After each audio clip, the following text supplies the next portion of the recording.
Students, कैसे हैं आप सभी। आज हम करेंगे क्लास 9th की वर्कशीट नंबर 28 7 ऑफ सितंबर 2020 की वर्कशीट है जो हम सॉल्व करने वाले हैं। आज आपकी वर्कशीट थोड़ा लेट आई है, इसलिए लेट से अपलोड की जा रही है। कल से आपको अपनी सारी वर्कशीट ऑन टाइम मिल जाएंगी बेटा।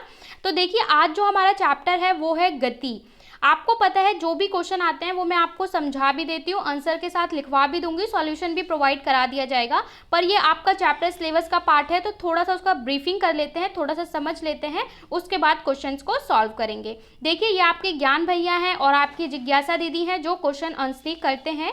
तो जो ज्ञान है वो क्वेश्चन कर रहे हैं, जिज्ञासा दीदी गति क्या है। हम गति पढ़ने वाले हैं। ये आपका फिजिक्स का भौतिकी का एक चैप्टर है और बहुत ही इंपॉर्टेंट चैप्टर है। गति क्या है? क्या आपने सोचा है कि गति क्या है? अब देखो जिज्ञासा दीदी क्या बोलती हैं। जब कोई वस्तु अन्य वस्तुओं की तुलना में समय के साथ अपना स्थान बदलती है, कोई भी वस्तु टाइम के साथ दूसरे की तुलना में अपना स्थान बदलती है तो वस्तु की इस अवस्था को गति कहते हैं। देखिए, मैं आपको एक उदाहरण से समझाती हूँ कि एक ऑब्जेक्ट है ए, एक ऑब्जेक्ट है बी, एक वस्तु है ए, एक वस्तु है बी।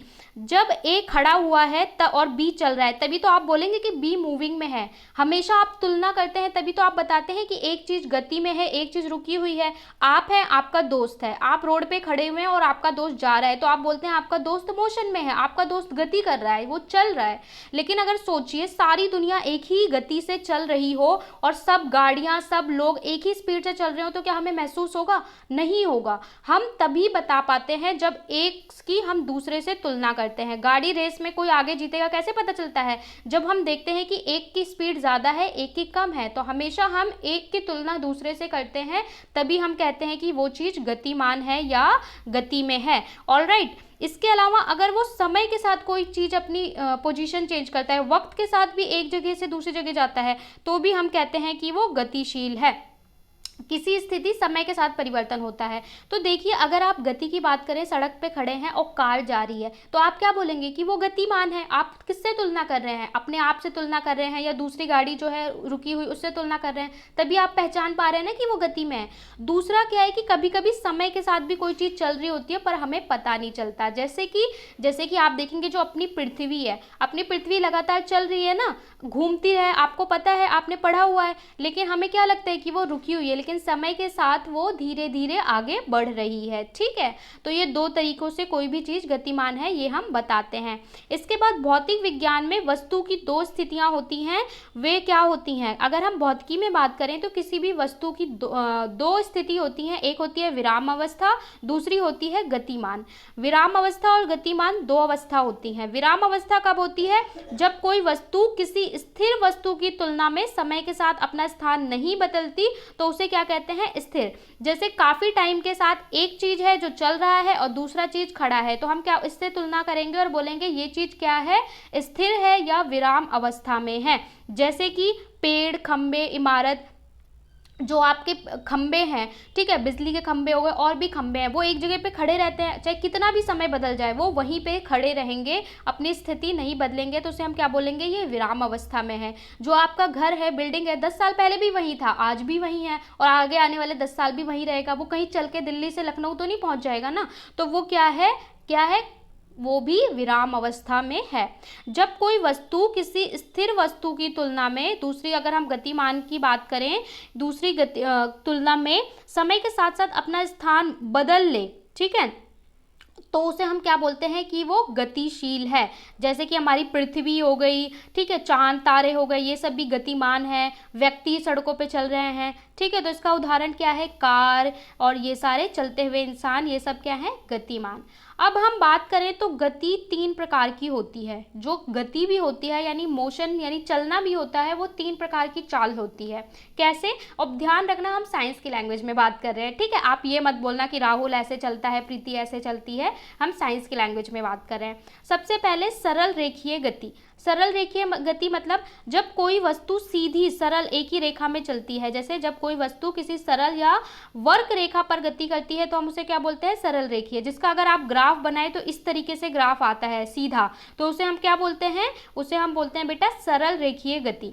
दूसरा होता है दोलन या आवर्त गति। जब कोई वस्तु किसी निर्धारित बिंदु के इर्द गिर्द एक ही निश्चित पथ पर गति करती है तो उसे हम क्या बोलते हैं, दोलन बोलते हैं।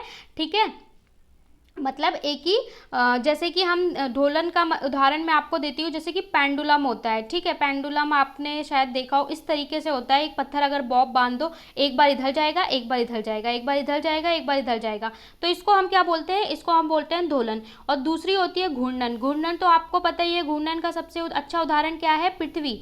जब कोई वस्तु किसी निर्धारित बिंदु के चारों तरफ, यानी यहाँ से शुरू किया और इसी के चारों तरफ घूम रही है, यहाँ से शुरू किया वापस यहीं पे आ गई, तो पृथ्वी को आप देखते हो 365 दिन में चक्कर काट लेती है। ठीक है, तो इसे हम क्या बोलते हैं, इसे हम बोलते हैं घूर्णन। 3 प्रकार की गति हो गई, सीधी और एक ही जैसे घंटे की तरह चलना दूसरी हो गई, और तीसरी घूर्णन जैसे पृथ्वी चलती है। इसके बाद आपको पता है ज्ञान बहुत ही इनोवेटिव है। क्वेश्चन पूछते हैं, फिर से क्वेश्चन करेंगे, दीदी भौतिक इकाइयाँ क्या होती हैं। अब ज्ञान पूछते हैं कि भौतिक इकाइयाँ क्या होती हैं, इनके बारे में बताइए। जिज्ञासा कहती है ज्ञान वह राशियां जिन्हें मापा या तोला जा सकता है उन्हें हम भौतिक राशियां कहते हैं। कोई भी ऐसी राशि, यहाँ पे आपकी राशि की बात नहीं हो रही है, यहाँ फिजिक्स की बात हो रही है, तो कोई भी राशि, कोई भी चीज, कोई भी वस्तु जिसे आप नाप सकते हैं, तोल सकते हैं, वो भौतिक राशि होती है।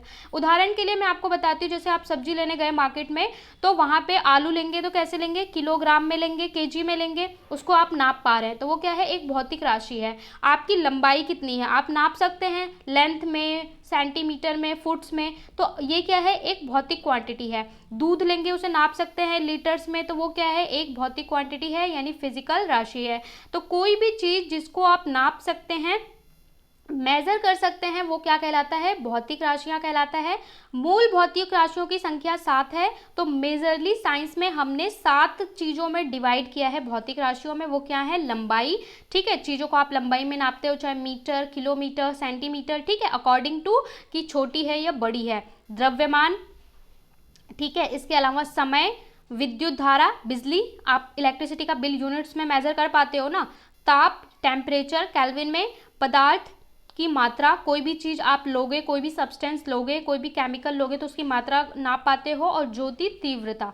किसी भी भौतिक राशि को 2 भागों में लिखा जाता है। कोई भी जो भौतिक राशि है, अब उसे हम 2 भाग में लिखते हैं। कैसे, पहले राशि का संख्यात्मक मान। जब आप लिखते हैं कि 4 किलो आपने आलू लिया, 4 किलो आलू लिया, तो सबसे पहले क्या लिखते हैं, 4, उसके बाद लिखते हैं किलोग्राम। तो सबसे पहले क्या लिखते हैं, उसका मान लिखते हैं, यानी वैल्यू कितनी है, और उसके बाद क्या लिखते हैं, फिर राशि का मात्रक, यानी कि उसको जिसमें नाप रहे हैं वो उसकी यूनिट लिखते हैं। तो 2 चीज होते हैं। ठीक है, जैसे कि 4 मीटर, तो यहाँ पे 4 क्या हो गया, मान, और मीटर क्या हो गया, उसका मात्रक हो गया। ठीक है, इसी की तरीके से आप कोई भी चीज को लिखते हैं। इसीलिए हम कहते हैं कि जो भौतिक राशियां हैं वो 2 प्रकार की होती हैं। कैसी, एक तो अदिश और एक तो सदिश। अदिश क्या होता है, सदिश क्या होता है। अदिश होता है जिन राशियों में सिर्फ परिमाण होता है, उन्हें अदिश राशि कहते हैं। जैसे दूरी, द्रव्यमान, आयतन, समय, ताप, ये सारा क्या है, जिसमें केवल और केवल क्या होता है, दिशा नहीं होती है, केवल मान होता है।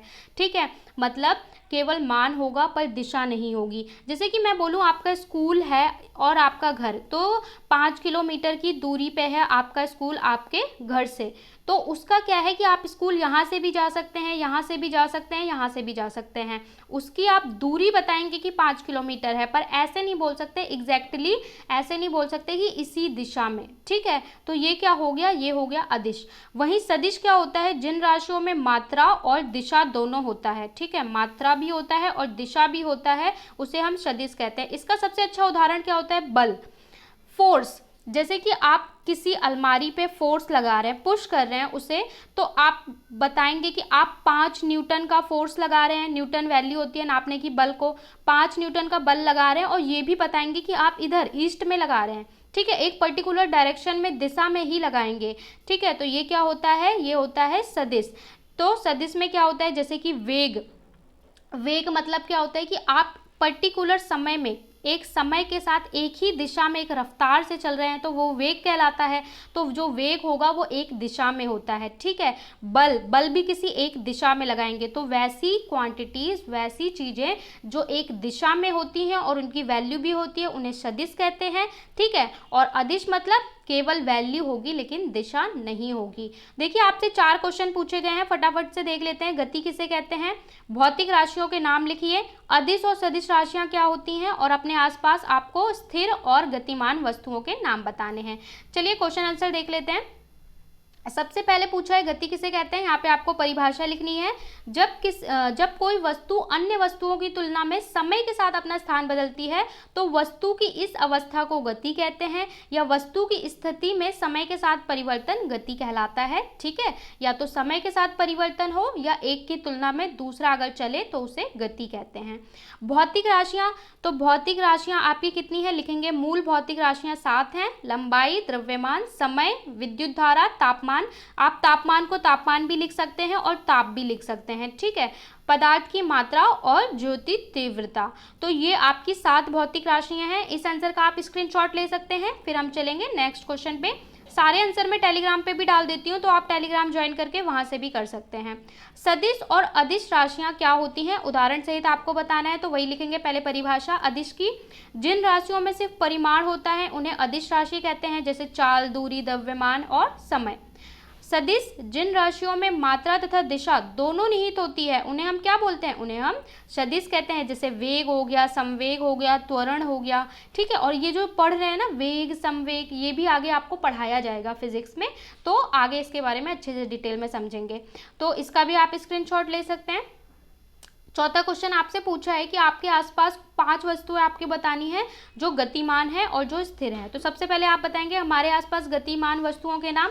चलती हुई कार, सड़क पर चलता आदमी, चलते हुए जानवर, उड़ता हुआ जहाज, उपग्रह। उपग्रह भी आपको पता है कि मोशन में होते हैं, तभी आपके घर में टीवी चल रहा है, फ़ोन पे बात कर पा रहे हैं, क्योंकि जो उपग्रह हैं वो घूमते रहते हैं पृथ्वी के चारों तरफ। इसके बाद हमारे आसपास स्थिर वस्तुएं क्या हैं, बिजली का खंभा एक ही जगह पे खड़ा रहता है ना, पेड़, मकान, रुकी हुई कार, पार्किंग में जो गाड़ी खड़ी है, चाहे कार हो, बाइक हो, बस हो, मेज पर पड़ी हुई किताब, जैसे आपकी जो किताब रखी हुई है टेबल पे, आपका बस्ता रखा हुआ है टेबल पे, तो वो भी क्या है, स्थिर है। और भी उदाहरण आप देख के लिख सकते हैं। तो इसका भी आप फटाफट से स्क्रीनशॉट ले लीजिए जिससे हम अच्छे से कर पाए।